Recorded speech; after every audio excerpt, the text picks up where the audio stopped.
Dans son fief de l'ouest du Kenya, Raila Odinga est en campagne et prêt à en découdre. L'éternel candidat à la présidentielle se rêve plus que jamais en père de la nation. Ici, ce vétéran de la politique est surnommé Baba, papa en Kiswahili. Baba, qui sera le 5e président du Kenya, a dit que lorsque nous gagnerons les élections, et nous le ferons par la grâce de Dieu et des Kenyans, notre première tâche sera de lutter contre la corruption. Figure de l'opposition à ses débuts en politique, Raila Odinga s'engage contre la règle du parti unique au début des années 80. Il côtoie le pouvoir 20 ans plus tard. Il est ministre de l'énergie du président Daniel Arap Moi, ministre du logement et Premier ministre de Mwai Kibaki, mais jamais président.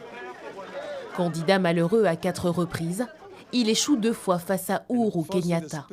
En 2017, Raila Odinga dénonce une victoire illégitime de son adversaire. Ses partisans sont dans la rue, les violences post-électorales font des dizaines de morts. Un an plus tard, une page se tourne avec cette poignée de main historique. Après des mois de bataille politique, Kenyatta et Odinga enterrent la hache de guerre. Ce pays du Kenya est plus grand que n'importe quel individu. Et pour que ce pays s'unisse, les dirigeants doivent s'unir.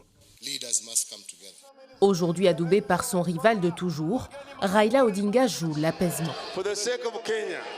Pour le bien du Kenya, je vais serrer la main de mes rivaux et payer le prix politique s'il le faut. Je leur serrerai la main si je gagne et je leur serrerai la main si je ne gagne pas. Cette élection pourrait être celle de la dernière chance pour le politique de 77 ans. Le combat d'une vie et celle d'une dynastie. Son père, Jaramogi Oginga Odinga, se rêvait en premier président après l'indépendance du Kenya en 1963. Mais c'est le père d'Ouro Kenyatta, Jomo Kenyatta, qui est choisi par le peuple. 60 ans plus tard, le camp Odinga en est convaincu. Le temps est venu de prendre les rênes du pays.